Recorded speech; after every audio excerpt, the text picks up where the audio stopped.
کہہ دو کہ بے شک میری نماز، میری عبادت، میرا جینا اور مرنا سب اللہ کے لیے ہے جو تمام جہانوں کا پروردگار ہے۔ جب کوئی پریشان ہو تو اسے نصیحت نہیں کرتے اور نہ ہی حقیقت پسندانہ تجزیے دیتے ہیں، بلکہ خاموشی سے اس کو سن لیتے ہیں تاکہ اس کا دل ہلکا ہو جائے۔ اپنے خلاف باتیں سن کر حوصلہ نہ ہارو، شور کھلاڑی نہیں تماشائی کیا کرتے ہیں۔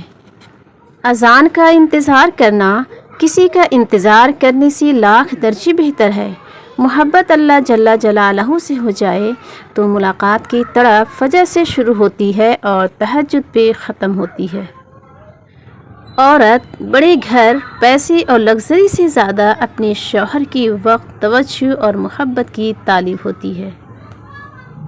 نبی اکرم صلی اللہ علیہ وسلم نے فرمایا، عورت سراپا پردہ ہے، جب وہ باہر نکلتی ہے تو شیطان اس کو تاکتا ہے۔ وقت رسوا نہ کر سکا اس کو جس نے خود اپنا احترام کیا۔ ایک شادی شدہ عورت کی کامیاب زندگی کا دار و مدار اس کے شوہر پہ ہے۔ شوہر کا تعاون ہو تو تبھی عورت بسے گی، چاہے محل میں رہے یا جھونپڑی میں۔ سجدہ سہو کیا سکھاتا ہے؟ جب نماز میں غلطی ہوتی ہے تو اللہ کریم نے سجدہ سہو کرنے کا کہا ہے۔ غور تو کریں نماز میں یہ طریقہ کار ہمیں کیا سکھا رہا ہے۔ جب بھی غلط ہو تو قبول کرو اور سجدے میں چلے جاؤ، وہ تمہارے گناہ مٹا دے گا اور ان کو نیکیوں میں بدل۔ آئی ظہر تو تجھے کام نے الجھا دیا، بے نمازی بنا کر تجھے کتنا پھنسا دیا۔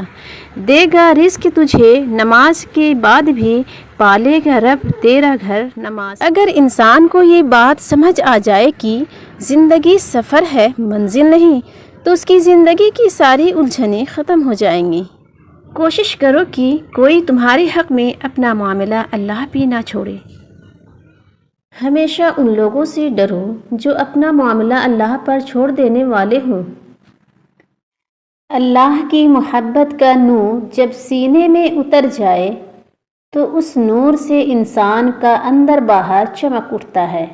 قلب کی تاریکیاں معمولی نہیں ہوتی، یہ انسان کے وجود کو تاریک کر دیتی ہے۔ ہر نعمت بے بہا ہونے کے باوجود انسان بے قرار رہتا ہے، اس لیے اللہ سے ہمیشہ دلی سکون اور اس کی محبت کی دعا مانگے۔ بیٹیاں رحمت کا دروازہ، بخشش کا ذریعہ اور جہنم کی ڈھال ہوتی ہیں۔ ظالم کے ظلم سے نہیں بلکہ صابر کے صبر سے ڈرو، کیونکہ اللہ صبر کرنے والوں کے ساتھ ہے۔ دوست کو ترقی کرتے دیکھو تو فخر سے کہو یہ میرا دوست ہے، اور دوست کو جب مصیبت میں دیکھو تو سینہ تان کر کہو کہ میں اس کا دوست ہوں۔ اللہ کی یاد میں رہنا دنیا کی ہر بادشاہی سے افضل ہے۔ مسکراہٹ ہی ایسی تھی میرے نبی پاک صلی اللہ علیہ وسلم کی کہ لوگ دیکھتے ہی مسلمان ہو جاتے تھے۔ سب سے بہترین دن جس میں سورج نکلا جمعہ کا دن ہے۔ اسی دن آدم کو پیدا کیا گیا، اسی دن انہیں جنت میں داخل کیا گیا، اسی دن انہیں جنت سے نکالا گیا، اور قیامت بھی اسی دن قائم ہوگی۔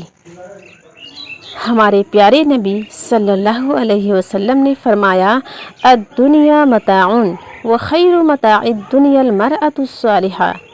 دنیا متاع کچھ وقت تک کے لیے فائدہ اٹھانے کی چیز ہے، اور دنیا کی بہترین متاع نیک عورت ہے۔ نبی صلی اللہ علیہ وسلم نے ارشاد فرمایا کہ زیادہ مت ہنسو، کیونکہ زیادہ ہنسنے سے دل مردہ ہو جاتا ہے۔ 3 دوست بنا لو، کبھی تنہا نہیں رہو گے، قرآن، نیک اعمال، حسن اخلاق۔ یہ دل ہی تو ہے جو بغیر رکے سالوں سال کام کرتا ہے، اسے سکون دیں، چاہے یہ آپ کا ہو یا آپ کی اپنوں کا ہو۔